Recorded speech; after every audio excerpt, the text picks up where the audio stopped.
Hello friends, कैसे हैं आप सभी। उम्मीद करती हूँ स्वस्थ होंगे, मस्त होंगे और कर रहे होंगे बहुत सारे मजे और चल रही होगी साथ में बहुत सारी पढ़ाई भी। आप सभी का शिक्षास्त्र एडुकेशन पर स्वागत है। अगर आपने शिक्षास्त्र एडुकेशन को अभी तक के सब्सक्राइब नहीं किया है तो आपको करना होगा जल्दी से सब्सक्राइब, क्योंकि यहाँ पर आपको डेली मिल रही है सभी क्लासेस के सभी सब्जेक्ट से टॉपिक वाइज डिटेल क्लास, वो भी एक मस्ती भरे अंदाज में। इसलिए don't forget to press the bell icon, जिससे होगी आप ही के पास सभी क्लासेस सबसे पहले। जैसे कि आप जानते हैं कि हम क्लास 8th का सिविक्स सब्जेक्ट पढ़ रहे हैं। क्लास 8th के सिविक्स सब्जेक्ट में हम चैप्टर 4th पर पहुंच गए। फर्स्ट, सेकंड, थर्ड चैप्टर हमारे ऑलरेडी कंप्लीटेड है। जितना इंटरेस्टिंग हमारे फर्स्ट, सेकंड, थर्ड चैप्टर थे उतना ही ज्यादा इंटरेस्टिंग हमारा फोर्थ चैप्टर भी होने वाला है। हम देख रहे हैं कि हम जब से क्लास 8th में आए हैं कहीं ना कहीं कॉन्स्टिट्यूशन से हमारा बहुत ज्यादा गहरा कनेक्शन हो रहा है। संविधान के बारे में हम बहुत सारी चीजें एक्सप्लोर कर रहे हैं। तो हमने फर्स्ट चैप्टर में इंडियन कॉन्स्टिट्यूशन को समझा, सेकंड चैप्टर में हमने समझा अंडरस्टैंडिंग सेक्युलरिज्म, हमने सेक्युलरिज्म को समझा कि सेक्युलरिज्म क्या होता है, धर्मनिरपेक्षता क्या होता है। फिर हमने थर्ड चैप्टर में देखा parliament, parliament it is a की इंस्टीट्यूशन ऑफ अवर कंट्री। तो हमने पार्लियामेंट एंड मेकिंग लॉज जाना। अब हम फोर्थ चैप्टर से जानने वाले हैं जुडिशरी, ठीक है, जिसका मतलब होता है न्याय तंत्र। अब यह हमारे लिए कैसे वर्क कर सकता है। सोचिए, बचपन से ही आप क्या चाहते हैं कि आपको हर जगह इक्वलिटी मिले, ठीक है, आपको इक्वल अपॉर्चुनिटीज मिले, आपके साथ किसी भी तरीके का भेदभाव ना हो। मतलब अगर आपके साथ बाय चांस भेदभाव हो जाता है तो आपकी क्या डिमांड होगी कि हमने फर्स्ट चैप्टर में देखा था कि अमेरिका में लोगों के साथ में क्या किया जा रहा था, उनके रिलीजन के बेसिस पर क्या किया जा रहा है, डिस्क्रिमिनेशन किया जा रहा है। तो अब लोगों की थिंकिंग क्या हो जाती है, इंडियंस की थिंकिंग क्या हो जाती है कि हमारे को क्या मिले, जस्टिस मिले, न्याय मिले।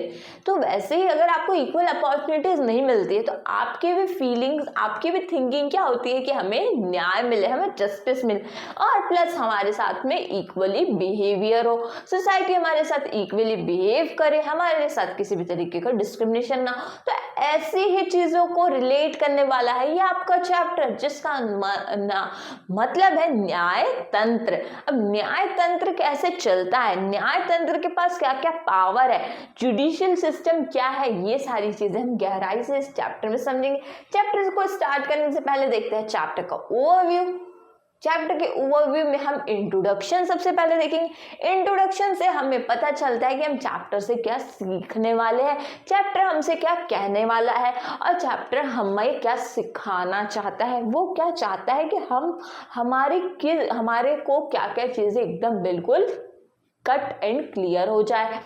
अब देखेंगे हम second thing, what is the role of the judiciary. अब जुडिशरी का क्या रोल है, ठीक है, जैसे कि आप देखेंगे कि हम सिटीजन है तो हमारा क्या रोल है, हमारे पास अथॉरिटी है राइट टू वोट की, तो हमारा रोल तो है कि हम वोटिंग कर सकते हैं। तो एग्जैक्टली वैसे ही जुडिशरी का क्या रोल है ये आपको ये चैप्टर बताने वाला है। अब इंडिपेंडेंट जुडिशरी क्या होता है ये भी आपको पता चलेगा। फिर structure of courts in India, मतलब इंडिया के कोर्ट्स का स्ट्रक्चर को हम स्टडी करेंगे। आपने कोर्ट कचहरी तो सुना ही होगा, तो कोर्ट कितने तरह के होते हैं उनका स्ट्रक्चर को भी हम अच्छे से जानेंगे। और क्या डिफरेंस होता है, डिफरेंट ब्रांचेस होती है लीगल सिस्टम की, वो हम जानेंगे। Does everyone have access to the courts, क्या सबके पास राइट है कोर्ट में जाने का, क्या सभी लोग कोर्ट को अप्रोच कर सकते हैं, ये सारी चीजें हम इस चैप्टर से जानने वाले हैं। तो चलिए तैयार हो जाइए, क्योंकि ये चैप्टर तो लग रहा है हमें बहुत ही ज्यादा इंटरेस्टिंग, क्योंकि अगेन हमें बना रहा है बहुत ज्यादा इन्फॉर्म्ड सिटीजन, जिससे हमारे पास में बहुत सारी जानकारी हो जाएगी रिलेटेड टू अवर जस्टिस। हमारे को जस्टिस चाहिए, हमें किसी भी टॉपिक में जस्टिस चाहिए तो ये चैप्टर तो हमें डायरेक्टली हेल्प कर देगा, हमें बता देगा हमारे पास में क्या क्या राइट्स है, हम किस तरीके से कोर्ट के पास जा सकते हैं और हम कौन से कोर्ट के पास में जा सकते हैं, तो कोर्ट क्या बेसिकली वर्क करता है, ये सारी चीजें हम इस चैप्टर से जानने वाले हैं। तो चलिए स्टार्ट करते हैं चैप्टर का इंट्रोडक्शन। तो जब भी आप न्यूज़पेपर देखते हैं तो न्यूज़पेपर में आप क्या देखते हैं कि कोर्ट्स के वाइड रेंजेस आपको देखने को मिलेगी कि कोर्ट की बातें अगर उसमें लिखी है तो किस तरह की बातें हो सकती है, कि बातें हो सकती है क्रिमिनल केसेस की भी कई बार दिए जाती है जानकारी न्यूज़पेपर में, ठीक है, सिविल केसेस की जानकारी दी जाती है। तो ये सारी चीज़ें आपको न्यूज़पेपर में आप कई बार देख सकते हैं। आप न्यूज़ में ये सारी बातें बैठ के पढ़ रहे होते हैं कि उसमें किस तरीके से कोर्ट ने अपना डिसीजन लिया, इस केस में किस तरीके से कोर्ट ने अपना डिसीजन लिया और किस तरीके से डिसीजन लेती है, ये सारी चीज़ें भी हमें इस चैप्टर से पता चलेगी। इन इंडिया हमारे पास में क्या है, रूल ऑफ लॉ है, ठीक है। रूल ऑफ लॉ का मतलब होता है, रूल ऑफ लॉ हमारे पास में एक इंपॉर्टेंट चीज है हमारी कंट्री में, that is rule of law. Rule of law का मतलब है कि सभी के पास में क्या है, इक्वल, सभी के लिए क्या है, रूल्स एंड रेगुलेशंस बने हुए हैं। Equally to all person and a certain set of fixed procedure need to be followed when a law is violated. तो देखिए, रूल ऑफ लॉ कहता है कि आपके लिए, सभी के लिए कानून बराबर है। आपको किसी भी पर्टिकुलर चीज से नहीं आंका जाएगा कि आप कोई फेमस पर्सन है, आप कोई पॉलिटिशियन है तो आपके लिए लॉ लागू नहीं होगा, ये बात गलत है। हमारी कंट्री में क्या है, रूल ऑफ लॉ है। जैसे कि आपने देखा था कि फंडामेंटल राइट में क्या है, राइट टू इक्विलिटी है, ठीक है, समानता का अधिकार है। वैसे ही कानून में भी समानता है। कानून में समानता है कि बड़े पॉलिटिशियन को या एक आम आदमी के लिए, सभी के लिए सेम कानून है, सेम क्या है, लीगली उनको सेम क्या, उनको पनिश किया जा सकता है। प्लस अब क्या होता है कि इस जो प्रोसीजर को है उसको फॉलो करना होता है। अगर कोई लॉ क्या होता है, वायलेट होता है, मतलब कोई लॉ, मतलब फॉर एग्जाम्पल कि हम अभी थर्ड चैप्टर अभी अभी पढ़कर आए हैं हमारे क्लास 8th का, तो थर्ड चैप्टर में हमने देखा था कि पार्लियामेंट से कोई लॉ अगर जारी होता है, जब कोई कानून पार्लियामेंट में बनता है और अगर वो लॉ क्या हो रहा हो, वॉयलेट कर रहा हो, अगर उसके अकॉर्डिंग चीजें फेयरली ना हो तो उसको कौन कैंसिल कर सकता है, ये हमें थर्ड चैप्टर में पता चलेगा। तो उसे कैंसिल कर सकता है हमारा कोर्ट, कैंसिल कर सकता है, उस लॉ को वो खारिज कर सकता है। ये अधिकार सिर्फ किसके पास में है, मेन पावर यहाँ पर हमने क्या जानी थी थर्ड चैप्टर से कि ये मेन पावर होती है कोर्ट के पास में, ठीक है। अब देखिए, ये आप देख रहे हैं, आपने जनरली टेलीविजन पे देखा होगा या किसी मूवी में देखा होगा कि जब कोर्ट में डिसीजन होते हैं, ठीक है, तो जज साहब ये इसे लेकर कहते हैं ऑर्डर ऑर्डर ऑर्डर एंड वो अपना डिसीजन देते हैं और बताते हैं। और जनरली जब केस चल रहा हो तो आपने या तो मूवी में देखा हो या टेलीविजन पे देखा हो, या हो सकता है मे भी पॉसिबल हो कि आपने अपनी रियल लाइफ में भी देखा होगा कि अगर आप कभी कोर्ट गए हैं तो वहाँ पे जज साहब अपना डिसीजन देते। वो डिसीजन कैसे देते, उनका डिसीजन होता है एकदम फेयर एंड ट्रांसपेरेंसी के साथ होता है, क्योंकि रूल ऑफ लॉ क्या कह रहा है, सभी के लिए कानून बराबर है, सभी को पनिशमेंट इक्वली मिलेगी और किसी को भी किसी के औहदे की तरह, औहदे की बेसिस पे नहीं आंक सकते। तो ये सारी चीजें हमें पता चलने वाली है।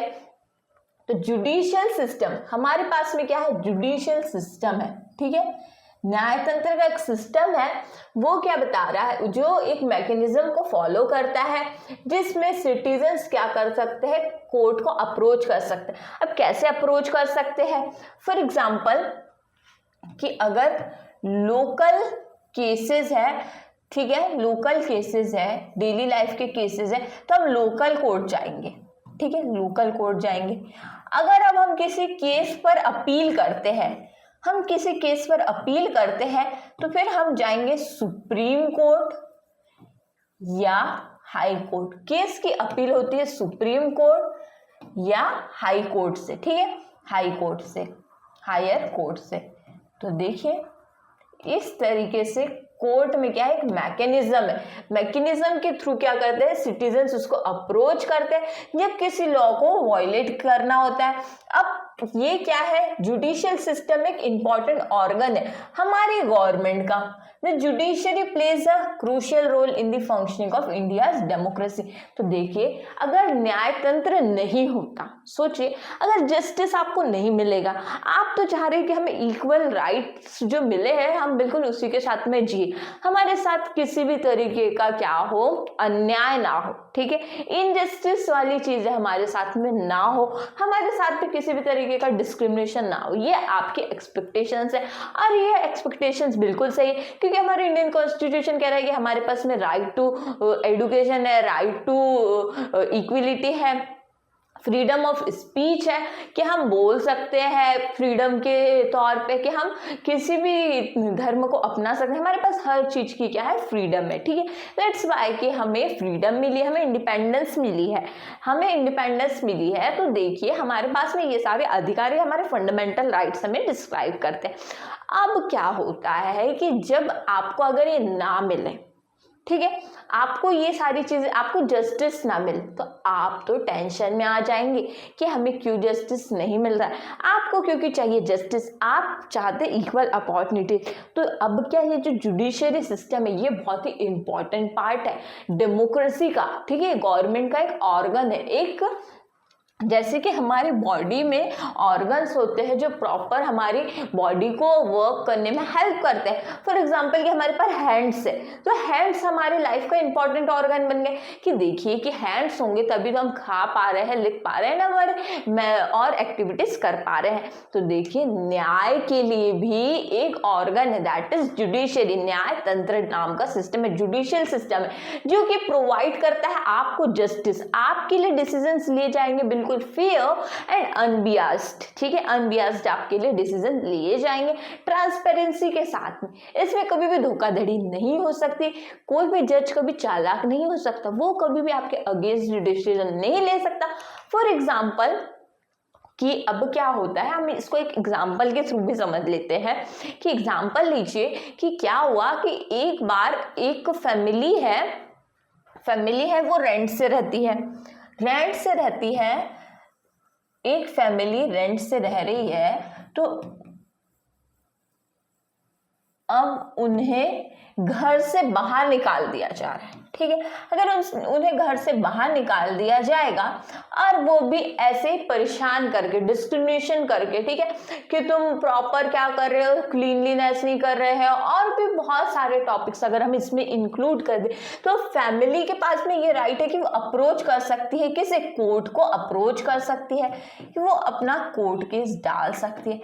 एग्जैक्टली ऐसे ही कि अगर बिजनेस में लेकर, ठीक है, बिजनेस में भी ऐसा हो सकता है कि इफ एक प्राइवेट बिजनेस है एंड एक गवर्नमेंट एजेंसी है, इनके बीच में जमीन को लेकर, लैंड को लेकर हो रही है कोई डिस्प्यूट, मतलब विवाद हो रहा है, तो ये लोग भी क्या कर सकते हैं, कोर्ट को अप्रोच कर सकते हैं। हम इन सारे केसेस में कोर्ट के पास में क्यों जाएंगे, क्योंकि कोर्ट अपना फेयर डिसीजन सुना और हमारे पक्ष में। तो यहाँ पर जब ये फैमिली जाती है कोर्ट के पास में जाती है फैमिली, परेशान होकर, हताश होकर, तो कोर्ट इनके फेवर में ही डिसीजन देता है, क्योंकि कोर्ट हमेशा क्या करता है, कोर्ट हमेशा फेयर डिसीजन देता है और कोर्ट का डिसीजन हमेशा ट्रांसपेरेंट होता है, ठीक है, पारदर्शिता के साथ कोर्ट अपना डिसीजन देता है। यहाँ पे किसी भी तरह की चालाकी आपको नजर नहीं आएगी, डिसीजन होगा बिल्कुल आपको दिखेगा ट्रांसपेरेंट, ठीक है, ट्रांसपेरेंट डिसीजन लिया जाता है, जो कि हमारे लिए जरूरी, क्योंकि हम सभी क्या चाहते हैं, जस्टिस चाहते हैं, न्याय चाहते हैं। तो देखते हैं, अब जानते हैं कि इंडिपेंडेंट जुडिशरी क्या होता है। Independent judiciary, it is also important topic.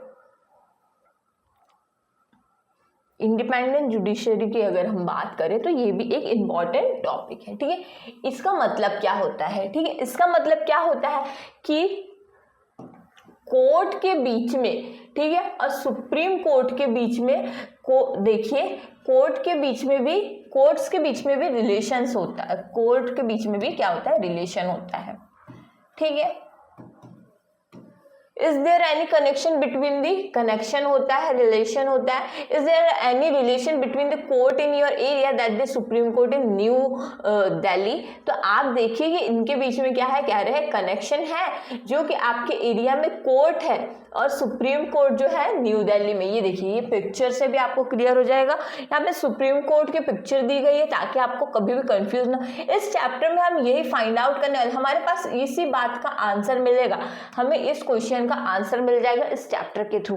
देखिए, तो आपसे पूछा जा रहा है कि कोई कनेक्शन है आपके एरिया में जो कोर्ट है और सुप्रीम कोर्ट जो दिल्ली में है उसके साथ में, तो कनेक्शन है या नहीं, इसका आंसर आपको इस चैप्टर देने वाला है। तो देखिए, यहाँ पर हो जाता है एक चीज generate, that is secret and suspense, कि हम देखते हैं कि हम जब भी कोई चैप्टर पढ़ रहे होते हैं तो हमसे कई बार चैप्टर में स्टार्टिंग में कोई क्वेश्चन पूछ लेते हैं, वो क्वेश्चन का आंसर हमें चैप्टर में मिल जाता है। तो जब हम पूरा चैप्टर एक्सप्लोर करते हैं तभी तो हमें वो आंसर मिलेगा। चैप्टर को हम जब एक्सप्लोर कर रहे हैं तो हमें तो कंटिन्यूसली जुडिशियल सिस्टम को भी एक्सप्लोर करने को मिल रहा है। मतलब हमारी हक की लड़ाई कि हम किस मामलों में कोर्ट के पास में जा सकते हैं, हम कोर्ट में अपील कर सकते हैं, ठीक है, और हमारे को क्या मिलेगा, न्याय मिलेगा, क्योंकि कोर्ट का काम ही है आपको जस्टिस प्रोवाइड करना। इसीलिए आप बिल्कुल भी डरिए मत, आप कोर्ट को अप्रोच कर सकते हैं। आप अपनी फैमिली केसेस में, आप अपने बिजनेस पर्पस में, अगर आपको कभी भी दिक्कत सामना करना पड़ रहा हो किसी भी चीज को लेकर, तो आप कोर्ट जा सकते हैं। बिकॉज कोर्ट क्या करता है, डिस्क्रिमिनेशन वाले लॉ को भी क्या करता है, वायलेट करता है, और उसको कैंसिल करने की भी पावर सिर्फ कोर्ट के ही पास में होती है। अब देखते हैं कि रोल क्या है, ठीक है, जुडिशरी का रोल क्या है। तो जुडिशरी का मेन रोल क्या है, डिस्प्यूट रिजोल्यूशन, मतलब विवाद को खत्म करना, ठीक है, विवाद को पूरी तरीके से खत्म करना। अब कोर्ट का यही काम है कि वो क्या करे, विवाद को खत्म करे, डिस्प्यूट रिजोल्यूशन करे, उसको डिस्प्यूट को क्या करे, रिजॉल्व करते, ठीक है। तो यही रोल होता है judiciary. Judiciary system provides a mechanism, ठीक है, for resolving disputes between citizens and the government, between two states governments and between the center and the state government। तो देखिए, अब यहाँ पे हम एक फ्लो चार्ट बना लेते हैं कि ये क्या प्रोवाइड कर रहा है, डिस्प्यूट रिजॉल्व, किन किन के बीच में डिस्प्यूट रिजॉल्व कर सकता है। फर्स्टली तो हो गया आपके सिटीजन्स के विवाद सॉल्व कर सकता है, ठीक है, फिर सिटीजन्स और गवर्नमेंट के बीच के, एंड हो गया फिर दो स्टेट्स, ठीक है, दो स्टेट्स के बीच के, दो राज्यों के बीच के, ठीक है, डिस्प्यूट्स को सॉल्व कर सकता है। रोल किस तरीके से वर्क कर रहा है ये मैकेनिज्म हमें पता चल रहा है। और क्या कर सकता है, और किस तरह की डिस्प्यूट सॉल्व कर सकता है, सेंटर मतलब केंद्र एंड स्टेट के बीच के। तो ये चीजें आपको पता चलेगी कि कोर्ट कैसे वर्क करता है। आप ये पिक्चर में देखिए कि ये चीज आपको इक्वल दिख रही है, ठीक है, ये चीज आपको इक्वल दिख रही है, मतलब ये जो जज साहिबा होगी वो डिसीजन लेगी अब बिल्कुल इक्वल, क्योंकि हमारी कंट्री के पास में है रूल ऑफ लॉ, ठीक है, जो सब पर बराबर का लागू होता है। अब वो किस तरह के विवाद को डिस्प्यूट कर सकता है, तो सिटीजन्स के बीच के डिस्प्यूट्स को रिजॉल्व कर सकता है judiciary system, and citizens and government के बीच के डिस्प्यूट को रिजॉल्व कर सकता है। हमने एग्जांपल के थ्रू समझा कि एक बिजनेसमैन को और गवर्नमेंट एजेंसी के बीच में विवाद चल रहा था प्रॉपर्टी को लेकर, जमीन को लेकर, कि बिजनेसमैन क्या हो रहा था, गवर्नमेंट की जमीन हथियाना चाह रहा था बड़ी चालाकी के साथ में, और वो क्या कर रहा था कि वो चाह रहा था कि ये जमीन में अपना हथिया लूं एंड क्या करूं, मेरे ये चालाकी काम आ जाए। लेकिन जब गवर्नमेंट के एम्प्लॉयज केस डालते हैं कोर्ट में तो डिसीजन आ जाता है फेयर, और उनके ही अकॉर्डिंग क्या होता है, फेयर डिसीजन आता है, मतलब गवर्नमेंट एम्प्लॉयज के फेवर में आता है डिसीजन। तो देखिए, इस तरीके से हमने देखा गवर्नमेंट एंड सिटीजन्स के बीच के डिस्प्यूट्स को भी ये कौन करता है, रिजॉल्व करता है, कौन, जुडिशरी सिस्टम। और किन तरह के डिस्प्यूट्स को रिजॉल्व करता है, ये दो स्टेट्स के बीच में, दो राज्यों के बीच के अगर कोई डिस्प्यूट्स चल रहे हैं तो उनको रिजॉल्व करता है, और सेंटर एंड स्टेट के बीच के डिस्प्यूट को रिजॉल्व करता है, केंद्र और राज्य के बीच के डिस्प्यूट को रिजॉल्व करता है। तो देखिए कितनी बड़ी पावर है ना जुडिशरी सिस्टम के पास में, तो कितनी बड़ी पावर है ना न्याय तंत्र के पास में, क्यों किस तरीके से आपको न्याय प्रोवाइड कर रहा है, वो भी इक्वलिटी के साथ, ट्रांसपेरेंसी के साथ, अनबियास्ड के साथ। तो देखिए कि फेयरनेस का ही डिसीजन आपके साथ होगा। तो आप तो बिल्कुल निश्चिंत रहिए। निश्चिंत इसीलिए हमें रहना होगा क्योंकि हमारे हक में जब डिसीजन आता है, क्योंकि देखिए अगर आपको clear to cut and clear बात करने की आदत है, फॉर एग्जाम्पल कि आप चाहते हैं कि व्यवस्था बिल्कुल क्या हो, सही हो, कहीं पे ऐसे हाई व्यवस्था ना प्रोवाइड की जाए, कहीं पर लो व्यवस्था ना प्रोवाइड। आप क्या चाह रहे हैं कि व्यवस्था सबके लिए इक्वल हो। कोई फंक्शन में आप क्या चाह रहे हैं कि सबके लिए क्या हो, व्यवस्था इक्वल हो, मतलब सभी को इक्वल तरीके का ट्रीटमेंट मिले। तो यही तो एग्जैक्टली काम कर रहा है आपका जुडिशरी सिस्टम। फॉर एग्जाम्पल अब एक और एग्जाम्पल लेते हैं हम कि देखिए ट्रैफिक रूल जो है, ट्रैफिक रूल का एग्जाम्पल लीजिए। ट्रैफिक रूल सबके लिए इक्वल है, ठीक है। अब क्या होता है, एक बार एक सेलिब्रिटी इसे ब्रेक कर देता है, ठीक है, ट्रैफिक रूल ब्रेक कर देता है, क्यों तोड़ देता है, तो उसको भी क्या होगा, फाइन भरना पड़ेगा। वो फाइन से बच नहीं सकता।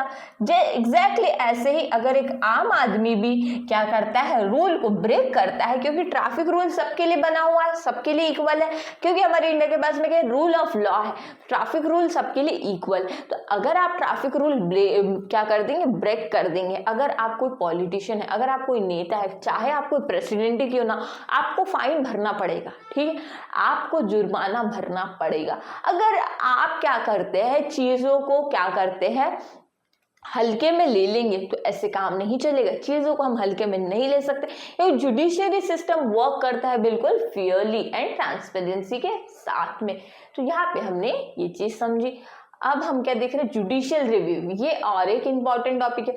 जुडिशियल रिव्यू मतलब, रिव्यू का मतलब होता है समीक्षा करना, ठीक है। तो अब जो फाइनल इंटरप्रीटर है, मतलब फाइनल इंटरप्रीटर कौन है आपका, जुडिशियल रिव्यू में कॉन्स्टिट्यूशन है कि जुडिशरी क्या करता है, आपको जुडिशरी के पास में पावर है। हम 3rd चैप्टर से जान के आ गए हैं कि जब भी कोई कानून बनता है, लॉ बनता है, तो उसको कैंसिल करने का हक सिर्फ और सिर्फ किसके पास में है, कोर्ट के पास में है, ठीक है।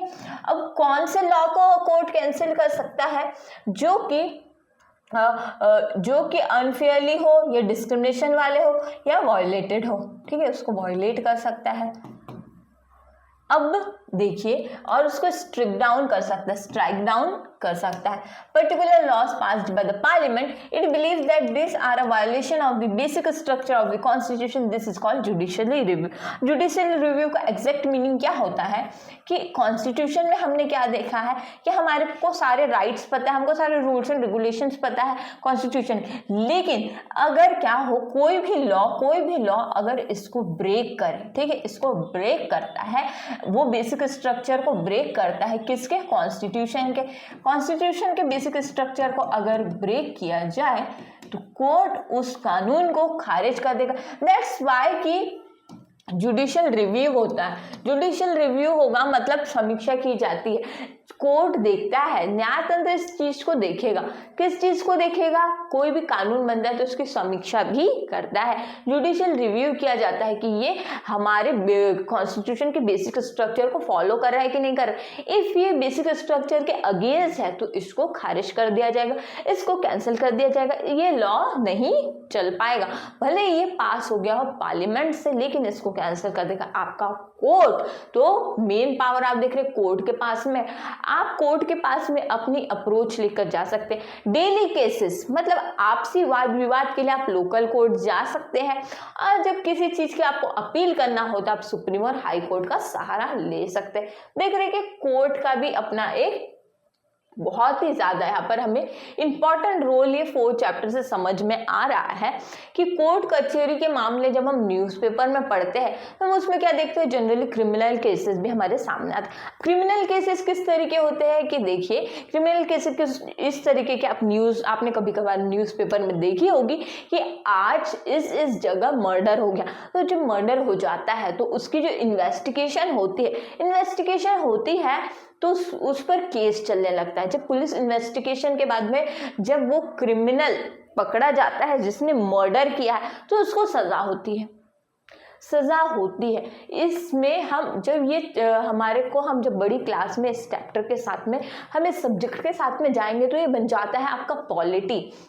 तो वो पॉलिटी में आपको हर एक चीज़ पता चलेगी कि कौन क्रिमिनल केसेस में कौन से आर्टिकलर लगते हैं, कौन से सेक्शंस के थ्रू उनको पनिशमेंट होती है। ये सारी चीज़ों का आपको ज्ञान अभी भी करना बाकी है। जब हम बड़ी क्लासेस में जाएंगे तो हम ये सारी चीज़ों को भी बहुत ही जल्दी एक्सप्लोर करेंगे, जो कि हमारे लिए और भी ज़्यादा इंपॉर्टेंट है। तो जब हम न्यूज़पेपर में देखते हैं तो न्यूज़पेपर में आपको कोर्ट की रेंजेस देखने को मिलती है। उसमें जनरली क्रिमिनल केसेस आप देखेंगे, सिविल केसेस देखेंगे, कुछ घरेलू मामले आपके सामने आएंगे जो कि न्यूज़पेपर में न्यूज़ बनी होगी। तो इस तरीके से आपको कानों में हमेशा क्या चीज़ें गूंजती रहती है, कोर्ट कचहरी की चीज़ें आपको न्यूज़ में दिखती रहती है, आप सुनते रहते हैं, पता चलता है कि कोर्ट ने अपना क्या फैसला सुनाया या फिर हाई कोर्ट का क्या डिसीजन हुआ, सुप्रीम कोर्ट का क्या डिसीजन हुआ। तो ये सारी चीज़ें हमको कहाँ से पता चल रही है, न्यूज़ के थ्रू भी पता चल जाती है।